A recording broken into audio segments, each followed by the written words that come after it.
Bismillahirrahmanirrahim. Assalamualaikum warahmatullahi wabarakatuh. Alhamdulillahirabbil alamin. Wassalatu wassalamu ala asrofil anbiya wal mursalin nabiyina Muhammad wa ala alihi wa ashabihi ajmain. Teman-teman sekalian, kita bertemu lagi di kelas pengenalan pola. Pada pertemuan kali ini kita akan membahas terkait dengan introduction dan pattern recognition. Nah, sebelumnya saya akan share terlebih dahulu slide-nya.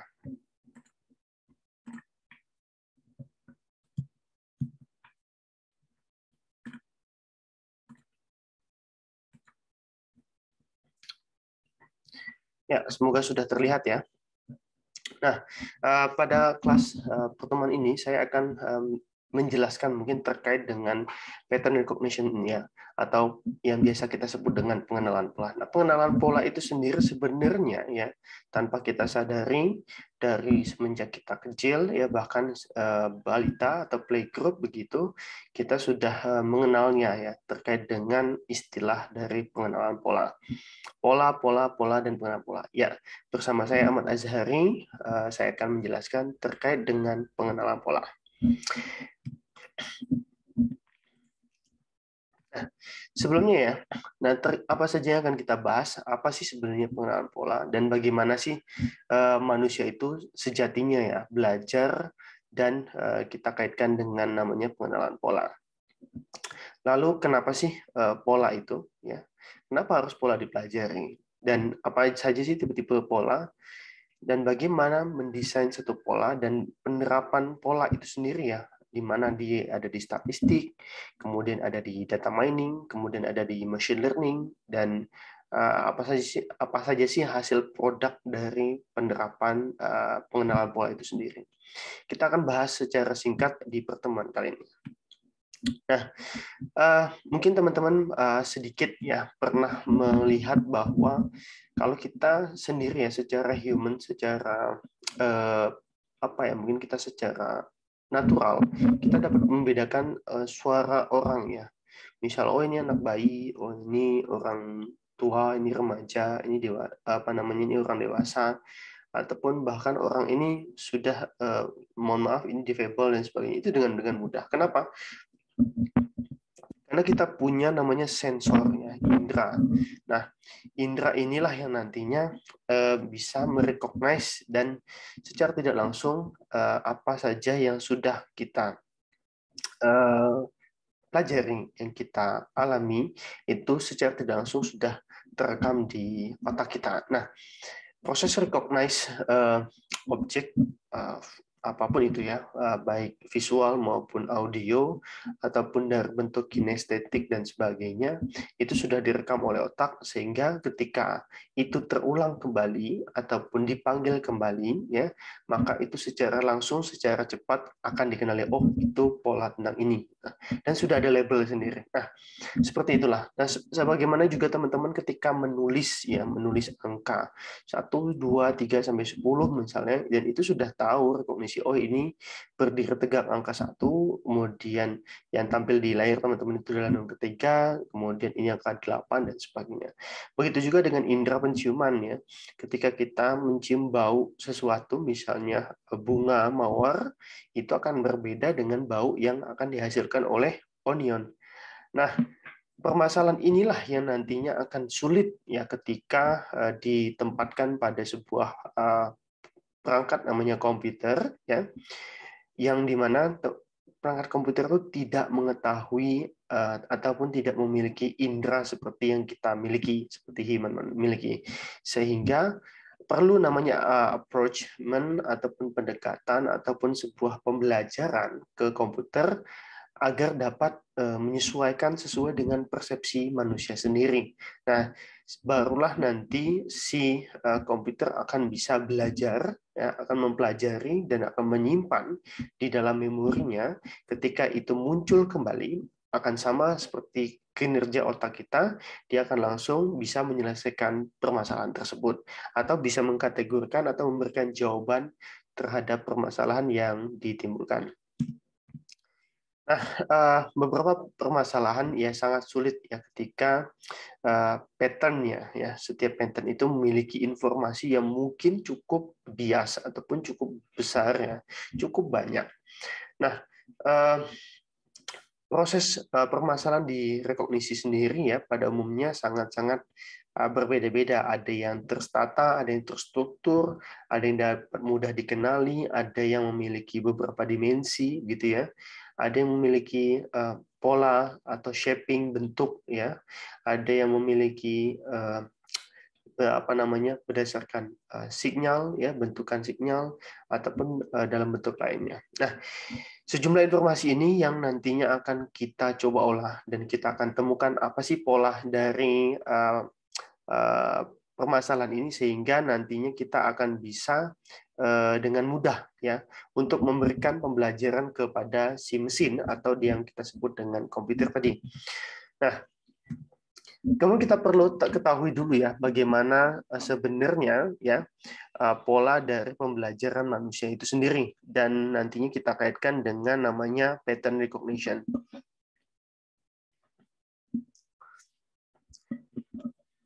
Pada dasarnya manusia dan hewan ya, dan hewan ini belajar terkait dengan sesuatu hal itu dibantu oleh namanya sensor ya, ataupun disebut dengan indera ya. Nah, sensor yang ada di manusia secara natural sudah dimiliki, sudah dianugerahi ya. Dan itu akan membantu untuk merekognisi atau memberikan inputan ya, mengakuisisi segala inputan sesuai dengan fungsionalnya tadi. Nah, proses pembelajaran ini membantu untuk mengidentifikasi dan merekognisi apa sih pola yang ada di sekitar kita. Nah, proses dari pengenalan pola tadi, ya pola yang berdasarkan rekognisi yang ada di sekitar kita tadi, itu akan melibatkan beberapa hal, ya termasuk tadi saya sampaikan adalah proses matching, ya. Jadi ketika kita sudah tahu permasalahan ini, kemudian ada identifikasi rekognisi baru dari sekitar kita, maka mungkin kita akan menyamakan dengan apa yang sudah kita peroleh terlebih dahulu terkait dengan pembelajarannya. Mungkin kita akan memirip-miripkan atau mensimilarikan ya kedekatan antara sesuatu yang sudah kita pelajari dengan temuan baru di lapangan gitu. Nah, kita akan mematchingkan informasi yang telah kita peroleh sebelumnya, yang telah kita simpan atau tersimpan di otak kita. Nah, untuk membuat koneksi ini antara memori dan informasi yang kita terima, ya, inilah merupakan salah satu step ya yang ada di pengenalan pola yang biasa kita sebut dengan proses identifikasi. Oke, pertanyaan lanjutannya adalah apa sih sebenarnya pattern recognition ataupun apa sih sebenarnya pola itu? Nah, kita berangkat dari pola ya, pattern. Jadi mungkin teman-teman tidak perlu lagi bingung ketika muncul istilah pattern ya, atau pattern recognition. Nah, pattern itu adalah pola. Mungkin tanpa kita sadari ya. Nah, pattern ini bisa jadi merupakan sesuatu yang mungkin relate dengan kehidupan kita, atau malah sudah berdampingan untuk saat ini ya. Nah, pattern sendiri merupakan kalau secara definisi global ya, ini adalah merupakan proses serial atau proses sekuensial ya, proses yang berurut tetapi dia berulang-ulang terus atau repeatnya. Nah, yang menjadi highlight di sini adalah sesuatu yang memiliki repetition. Nah, sesuatu yang memiliki repeating ya, sesuatu yang memiliki repetisi ataupun pengulangan yang berulang-ulang ya. Repetition ini bisa menjadi sangat powerful, sangat berdaya guna, ya, berkekuatan ketika dia mampu menciptakan atau menimbulkan sense of order, ya. Jadi dia bisa memberikan apa istilahnya, menonjolkan sesuatu ciri khas dalam komposisinya. Nah, contoh ketika teman-teman sadar atau tidak bahwa di handphone ya, di mobile phone kalian sebenarnya itu merupakan pola atau yang biasa kita sebut dengan lock pattern. Jadi pola yang digunakan untuk mengunci ya, ataupun membuka kunci atau membuka sebagai security dari mobile phone kalian. Nah, kalau teman-teman menerapkan ini ya di mobile phone kalian, maka otomatis biasanya akan muncul 9 kotak ini ya, 9 digit ini, 9 apa istilahnya, poin ini ya, biasanya akan berbentuk seperti kotak ya, square. Nah, kemudian kita akan diminta untuk menggambar ataupun memberikan satu arah pola untuk membuka kuncinya. Nah, mungkin hal yang simple ya, teman-teman akan membuat ini, ataupun bisa jadi polanya menjadi rumit ya, tergantung dengan tingkat kesukaran yang teman-teman buat pada saat awal membuat kunci tadi ya. Nah, most common-nya biasanya sih teman-teman membuatnya seperti ini. Ini ya, ada berbentuk seperti pola C, angka huruf C, atau huruf O, atau N, S, M, maupun L. Nah, walaupun bentukannya berbeda-beda nih. Kadang-kadang teman-teman bentukannya dari atas dulu, dari bawah dulu, dari samping dulu, dan sebagainya. Nah, tetapi secara tidak langsung bentukannya seperti ini. Ini paling banyak atau paling simpel digunakan ya pada saat ini. Nah, mungkin ya kita balik lagi ya. Benar tidak nih, teman-teman? Jangan-jangan ada juga yang seperti ini, sehingga polanya bisa dibaca seperti ini. Atau ada juga yang buatnya lebih sulit gitu loh. Nah, ada yang bentukannya seperti ini nih, di paling atas. Ada yang bentukannya zigzag, ada yang bentukannya bolak-balik, ataupun ya rumit di bagian bawah ya. Di bagian bawah itu mungkin complicated ya. Jadi mungkin bentukannya tidak bisa kita cari ya polanya, bahkan ini repetisinya dari ujung ke ujung, ini overlappingnya banyak sekali sehingga agak sulit. Nah, ini tergantung dari teman-teman lagi yang membuatnya. Semakin tingkat rumitnya, otomatis security-nya akan lebih tinggi ya, lebih secure, tetapi tidak ada plus minus juga. Tetapi ketika terlalu kompleks bisa jadi lupa gitu loh. Kalaupun mau cepet-cepet ya agak susah gitu. Tapi kalau yang tadinya yang terlihat mudah, simple atau menengah itu bisa jadi cepat, tetapi juga minusnya ya mudah untuk dijebol gitu loh, mudah untuk di unlock oleh orang lain begitu.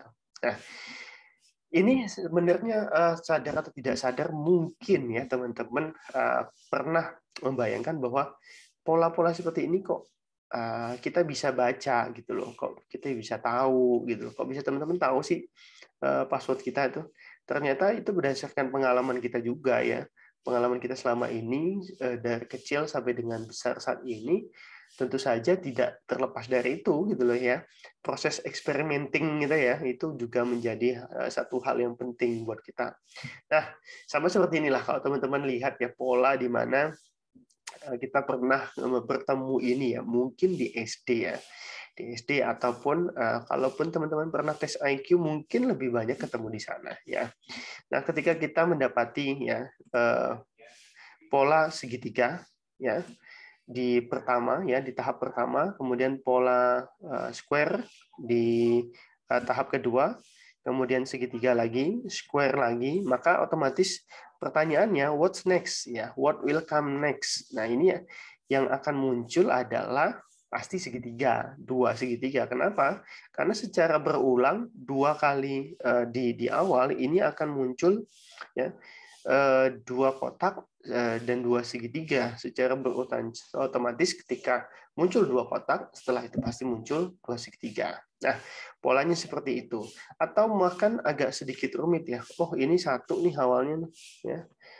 Ini satu segitiga, satu kotak, kemudian satu segitiga, kemudian dua kotak. Nah, ini muncul pertanyaannya, kenapa dua kotak, lalu muncul lagi satu segitiga.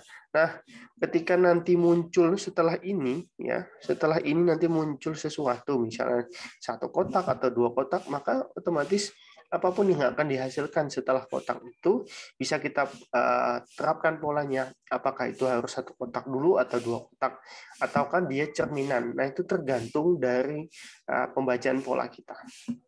Nah, hal itu makanya saya sampaikan mungkin sudah kita rekognisi sebelumnya ya. Jadi lebih mudah untuk kita pahami ya, lebih mudah untuk kita ketahui ketika kita sudah mempelajari sebelumnya.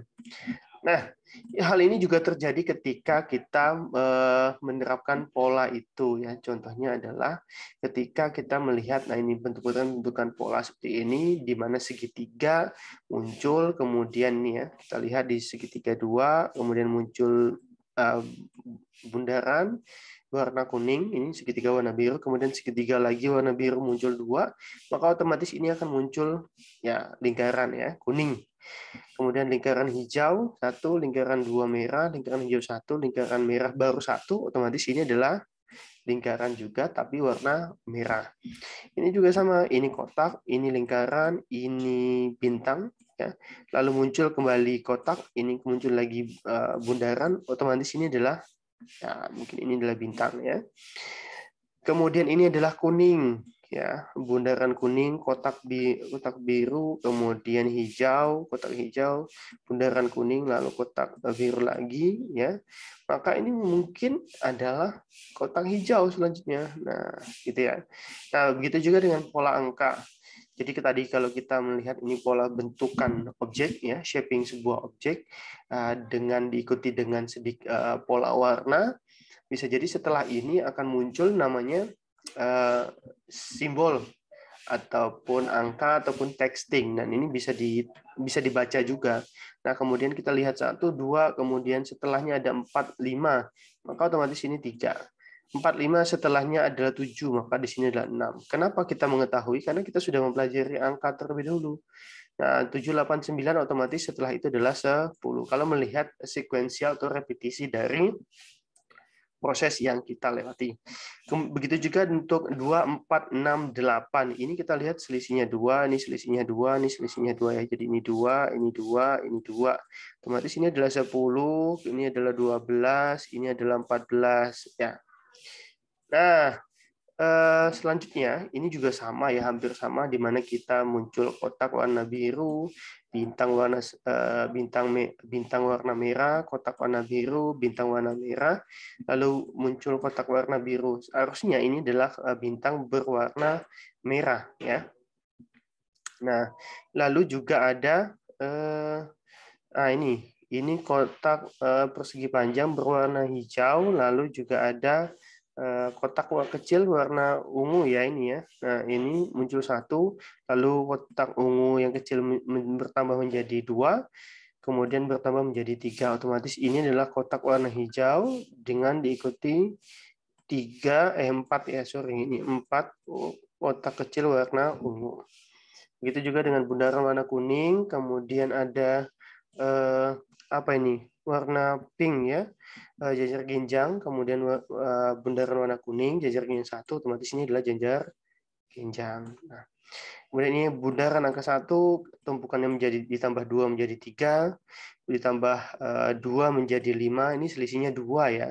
Kemudian tambah lagi berarti selisihnya 7 ini harusnya ya. Jadi 5 ini 7, harusnya menjadi 7.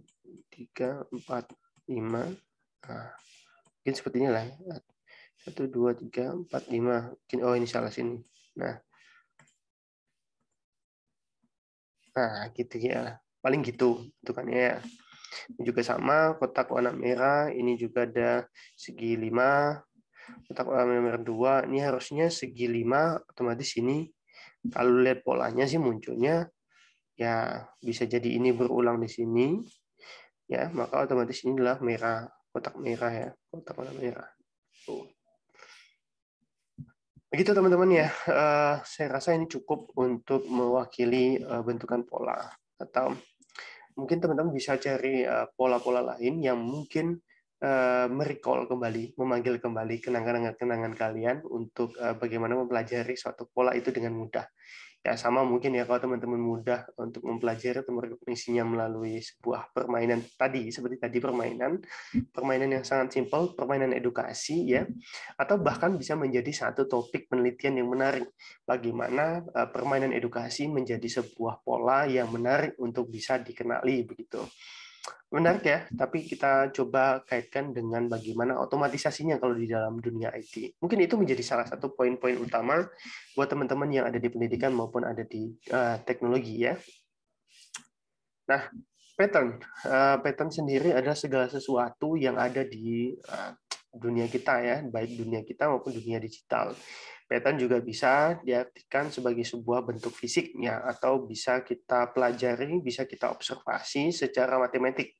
Nah, dengan menerapkan berbagai algoritma atau beberapa step by step atau beberapa formula.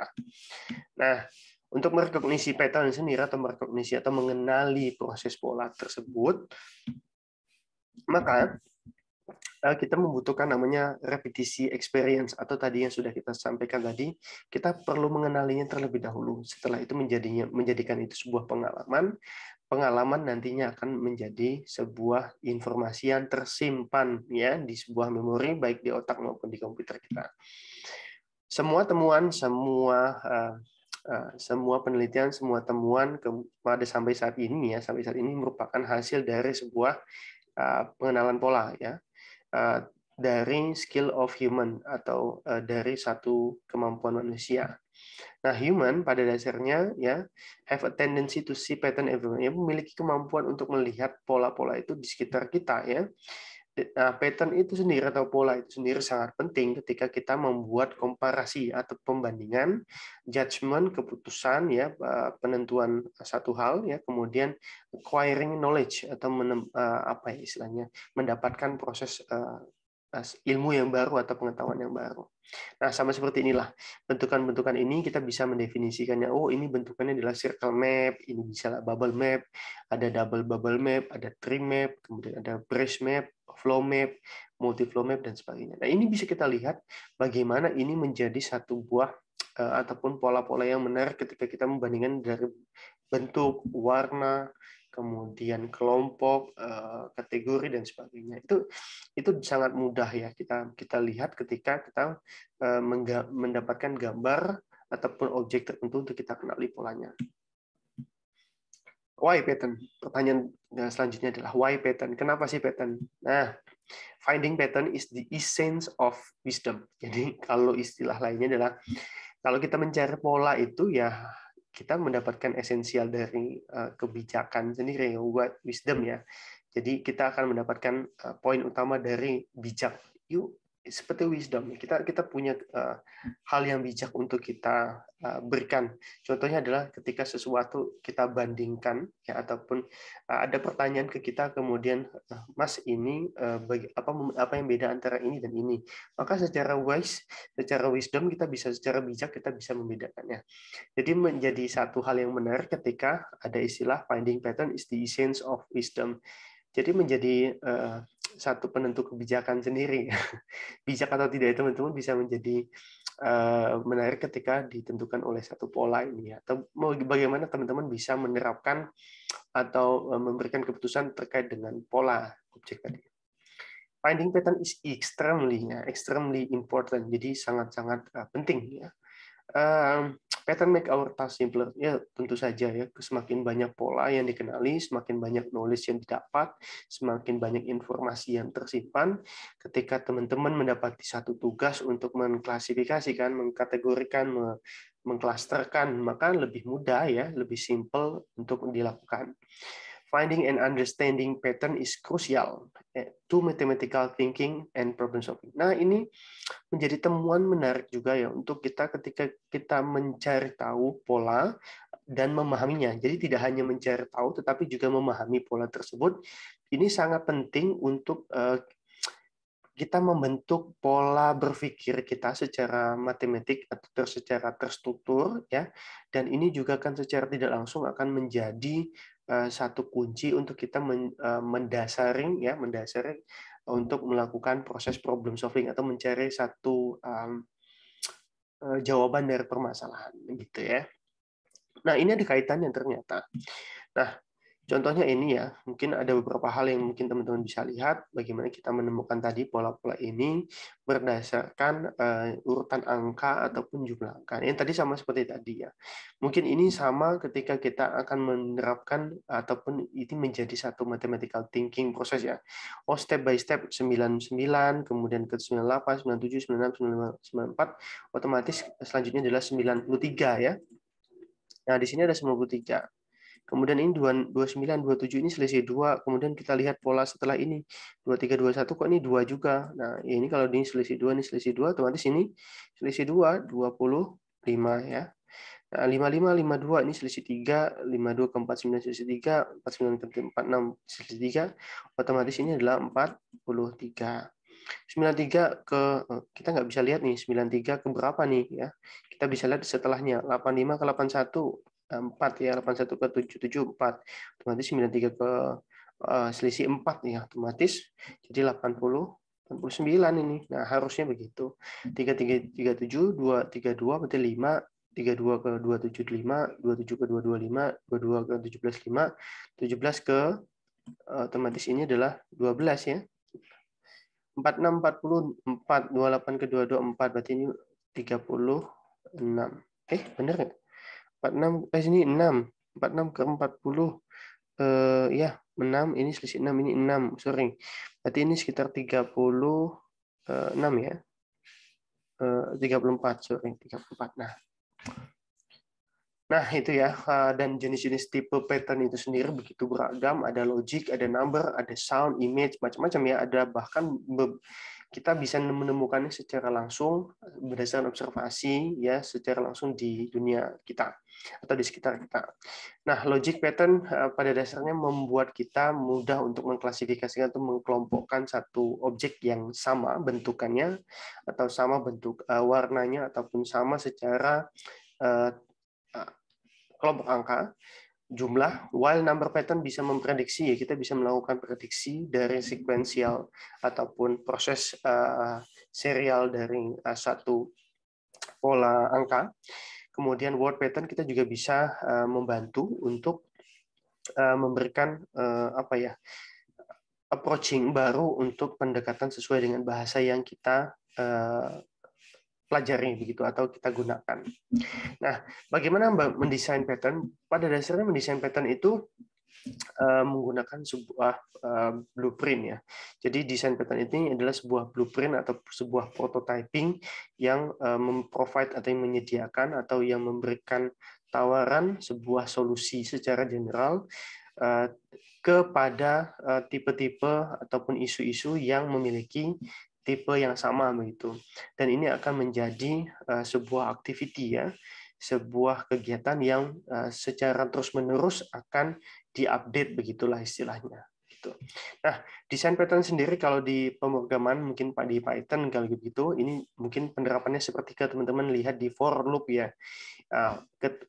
Penggunaan ini akan sangat mudah ketika teman-teman menggunakannya ketimbang teman-teman mengulangnya atau menulisnya secara hardcore begitu, secara satu persatu. Maka for loop ini bisa membantu teman-teman merepetisi satu tugas ya, sehingga lebih mudah dan lebih cepat. Mendesain pattern lainnya adalah dengan menggunakan matematik dan pattern. Nah, matematik menjadi salah satu ya, kalau istilah orang ini adalah science of pattern. Jadi matematik ini adalah ilmunya dari pola. Nah, sedangkan kebanyakan dari konsep matematik ini ada di sebuah fungsi. Jadi science of pattern atau yang kita sebut dengan matematik ya. Kemudian di matematik itu ada tuh konsep utamanya adalah functions, dan functions ini biasanya merupakan representasi abstrak dari satu pola, sehingga pola menjadi salah satu hal ataupun salah satu sub yang tidak terpisahkan dari matematik.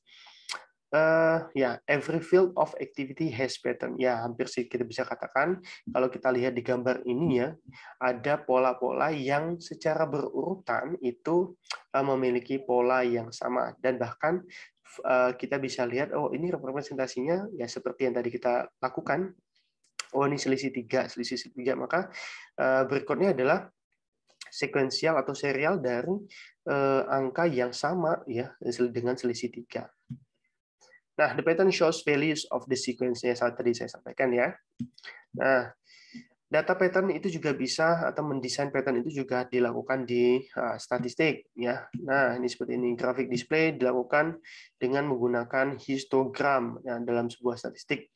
Nah, ini gunanya adalah untuk melihat satu pola, di mana pola di dalam data biasanya mendeskripsikan terms of center ya, alias nilai tengahnya di mana sih, nilai sebarannya, nilai bentukannya, ataupun fitur-fitur yang tidak biasa, sehingga kita bisa mengeliminirnya atau tetap mempertahankannya sebagai, atau bisa mengkelompokkannya sebagai salah satu fitur utama. Some common distributions have special descriptive label. Nah, ya beberapa hal untuk distribusi memiliki label tertentu, ada symmetric, ada bell shape, skewed. Itu mungkin hampir sama yang dilihat ataupun ditampilkan di gambar paling bawah ya. Mas, ini sangat dibutuhkan, sangat digunakan untuk proses data analysis exploratory atau pengembangan ataupun explore ya untuk data analisis ya. Nah, probabilitas juga digunakan untuk mengantisipasi bahwa pattern ini ini untuk mengenali pattern di dalam sebuah data. Itu ya. So identifying pattern is easy way. Nah, ini menjadi hal yang menarik ketika mengidentifikasi pattern ini dengan menggunakan satu buah statistik, ini menjadi hal yang mudah gitu loh. Kita mengidentifikasi, mengenali satu pola itu menjadi lebih mudah untuk bisa dimengerti, diorganisir, dikelompokkan, diklasifikasi, diclustering berdasarkan informasi yang kita peroleh. Nah, desain pattern juga kita lakukan di dalam data mining ya. Untuk saat ini siapa yang tidak mengenal data mining ya, sebuah data yang secara terstruktur ya dalam bentuk database, spreadsheet, kemudian unstructured form ya. Kita bisa katakan bahwa finding relevant data, kita untuk mendapatkan satu data yang relevan, data yang valid begitu, itu menjadi satu tantangan ya utama bagi setiap stakeholder yang ada. Nah, data mining menjadi salah satu contoh tools ya yang dapat membantu proses analisis data ya untuk menemukan atau finding ya important data pattern, pola yang penting-penting dan memberikan kontribusi baik ya untuk satu bisnis strategi maupun temuan risetnya. Nah, bisa dilihat di sini di sebelah kanan ya, kita berawal dari data yang begitu banyak dari satu database, kemudian kita coba cleaning data yang mungkin ini adalah proses di mana kita coba untuk mengclearkan data-data yang mungkin bolong atau null atau yang tidak biasanya ataupun berbeda tipenya. Nah, lalu kita simpan di satu data penyimpanan disebut data warehouse dan kita akan menseleksinya ataupun mentransformasikannya dan menjadi data yang relevan untuk kita olah menjadi satu temuan pola. Nah, lalu kita olah atau kita istilahnya mining ya, dan selanjutnya akan kita temukan sebuah pattern ya. Pattern ini tidak langsung kita gunakan, tetapi kita evaluasi terlebih dahulu. Ketika sudah valid, maka kita bisa jadikan ini sebagai temuan baru untuk ilmu pengetahuan ataupun sebuah knowledge baru untuk kita. Nah, pattern di machine learning, nah ini juga sama ya untuk saat ini bisa dikatakan sesuatu yang common ya sudah saat ini. Matematik ya, machine learning menggunakan matematik, statistik dan spesifik domain tertentu ya untuk knowledge dan datanya bisa dikatakan untuk penggunaan beberapa metode tadi, matematik, statistik, dan knowledge specific domain tadi, ini digunakan untuk satu kompleks problem ya, untuk menyelesaikan satu permasalahan yang kompleks. Nah, machine learning ini mengubah data ya menjadi sebuah urutan angka ataupun sebuah listing number dan kita akan menemukan pattern yang dari sana. Untuk dapat menemukan pattern, kita akan menggunakan beberapa algoritma atau formula atau step by step. Nah, biasanya algoritma ini merupakan kumpulan dari spesifik step ataupun langkah untuk bisa menyelesaikan satu permasalahan ataupun untuk perform tasking ya. Nah, algoritma sendiri di sebuah machine learning ini biasanya merupakan satu buah prosedur yang dijalankan ya pada data untuk bisa menciptakan satu buah namanya model. Ya, kalau kita lihat di gambar sebelah kanan ada runtutan data yang begitu banyak, lalu dengan step by step atau prosedural langkah akan bisa kita bentuk menjadi sebuah model. Nah, machine learning algorithm ini kemudian kita ubah menjadi model dan model selanjutnya akan mengidentifikasi pola ya dan melakukan fit pada dataset dan fit ini disebut dengan find pattern in data. Nah, model di machine learning ini bertujuan untuk mendapatkan output ya pada machine learning ketika algoritma itu dijalankan. Model juga merepresentasikan bagaimana cara kerja, cara belajar machine learning dengan menggunakan algoritma tadi. Ya, it is basically mathematical function. Ya, biasanya ini terdiri dari beberapa fungsi matematika yang dapat diadaptasikan kepada data-data yang baru atau data-data yang belum pernah diolah sebelumnya dengan beberapa penerapan parameter. Nah, seperti ini telah. Jadi secara umum machine learning ini mengeneralisir ya secara tepat ya brand new situation, situasi baru, dan tugas utama dari machine learning adalah membuat satu model. Jadi mungkin garis bawahnya adalah machine learning ini tujuannya adalah membuat satu model, dan model ini yang nantinya akan memprediksi atau mengklasifikasikan pattern ini dari kelompok data. Nah, algoritma ini nantinya akan secara adaptif meningkatkan performance ya, dan sejumlah angka ya, sejumlah sampel ya, meningkatkan performance dari sejumlah sampel yang tersedia untuk dapat dipelajari ya begitu. Nah, pattern di machine learning juga memiliki ini secara umum ya, ini ada dua tipe utama dari machine learning. Itu adalah supervised dan unsupervised, atau yang biasa kita sebut dengan pelajaran terbimbing dan tidak terbimbing. Nah, di supervised biasanya identik ya. Nah, pattern recognition ini ya di supervised ini biasa kita sebut dengan klasifikasi, dan sejumlah algoritma ini memiliki biasanya dua tahap metodologi untuk dapat menemukan satu pattern. Tahapan pertama biasanya kita mendevelopment ya, kita akan membentuk model karena memang tujuan dari machine learning adalah membentuk sebuah model. Maka tahap pertama kita akan membentuk sebuah model, yang tahap kedua adalah kita akan melakukan sebuah prediksi yang dari data tadi atau satu objek yang tidak terlihat atau tidak terdata atau new data. Kemudian yang kedua adalah untuk unsupervised approaching atau unsupervised learning. Ini merupakan tipe kedua ya dari machine learning yang bisa kita lihat ya secara sebelumnya ya. Ini untuk bisa mendeteksi pola-pola yang tidak dapat terdeteksi tanpa label sebelumnya. Jadi tanpa label, ataupun bisa kita katakan with minimum human supervision. Mungkin pendekatan ataupun approaching atau supervisi dari manusianya sedikit, ataupun kita tidak perlu satu expert justice ya begitu. Kita tidak perlu label atau informasi lebih terkait dengan apa istilahnya pendekatan manusia, perspektif manusia. Klasifikasi merupakan ya tentu saja klasifikasi pasti adalah supervised learning, dan clustering pasti unsupervised learning. Yang membedakan antara klasifikasi dan clustering sebenarnya di pada label ya. Jadi kalau klasifikasi tentu saja menggunakan label atau memiliki informasi detail apa benda yang disebutkan, lalu baru dikelompokkan. Sedangkan clustering tidak perlu disebutkan label atau informasinya secara detail, dan itu bisa dikelompokkan berdasarkan kesamaan ya, tergantung dari pola yang ditemukan. Sedangkan deep learning ya secara spesial ini bentukan spesial dari machine learning yang terinspirasi dari bagaimana otak manusia itu bekerja. Deep learning sendiri menggunakan ANN atau artificial neural network, atau istilah kita adalah jaringan saraf tiruan ya, untuk mendapati beberapa tasking secara kompleks ya, untuk bisa menemukan pola tertentu seperti penggunaan di audio maupun di image processing ataupun di natural language processing.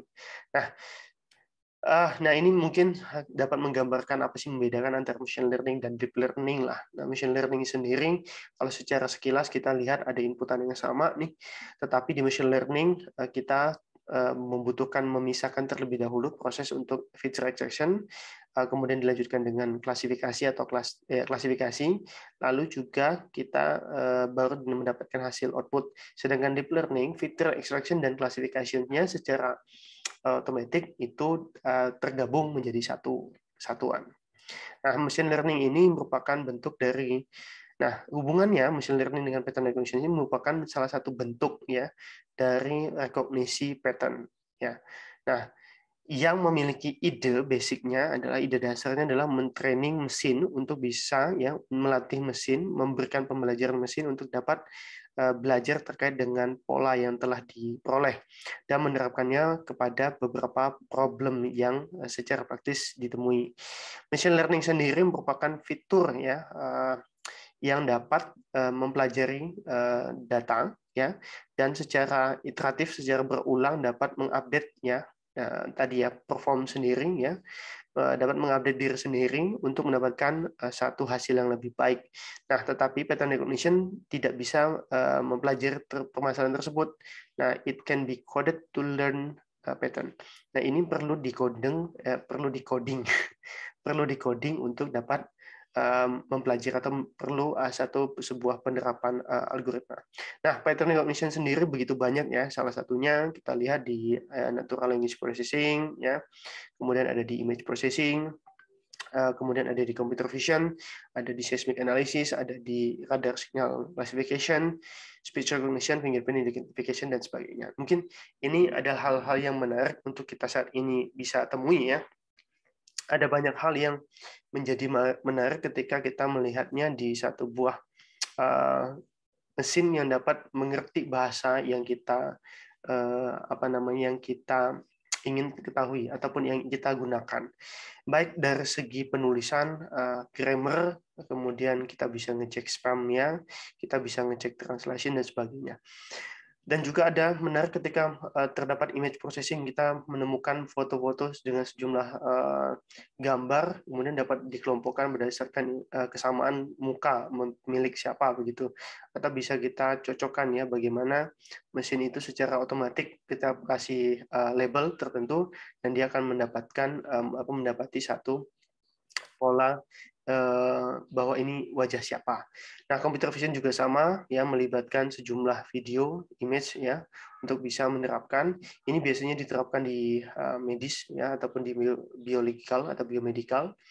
Sudah banyak. Kemudian seismic, ya, kemudian juga ada radar sinyal, speech recognition, dan fingerprint identification. Ini mungkin teman-teman bisa pelajari lebih dalam terkait dengan beberapa penerapan. Nah, closing-nya adalah pattern in everywhere. Nah, pola-pola itu sudah begitu banyak ya dan menjadi part of our life ya. Ketika kita membutuhkan when we need to tune ourselves to identify and recognize them, maka otomatis kita sudah dalam proses melakukan pengenalan pola.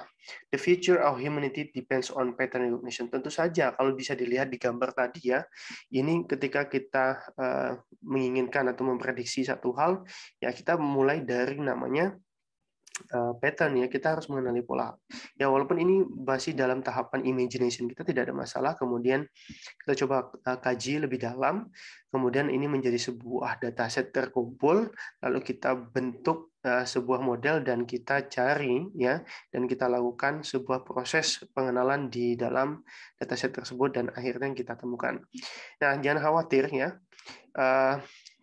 Penerapan ini akan menjadi menarik ketika ada bantuan ataupun support dari teknologi.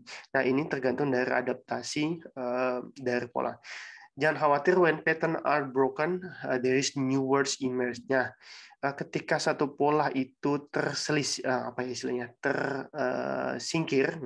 jadi pattern itu tidak bisa lagi digunakan, maka otomatis jangan khawatir, maka temuan baru untuk dunia kita, knowledge berdasarkan knowledge itu menjadi temuan yang menarik untuk kita bisa gunakan sebagai knowledge baru untuk kita. Jadi pattern yang sudah lama itu memungkinkan untuk tergusur ya, tergerus begitu seiring dengan berkembangnya data atau problem atau temuan atau knowledge yang baru, sehingga akan muncul knowledge atau emerge suatu dunia yang baru begitu. Nah, itu saja untuk pola kali ini ya, mungkin beberapa hal yang tadi sudah saya sampaikan menjadi sesuatu yang bisa kita pelajari, kita ambil ya, ataupun teman-teman ingin mengulik lebih dalam terkait dengan pengenalan pola sebelum kita akan masuk ke dalam pertemuan selanjutnya. Ya, itu saja dari saya untuk pertemuan kali ini. Terima kasih atas perhatiannya. Saya tutup sekian dengan alhamdulillahirrahmanirrahim. Kita ketemu lagi bersama saya Ahmad Azharin. Assalamualaikum warahmatullahi wabarakatuh.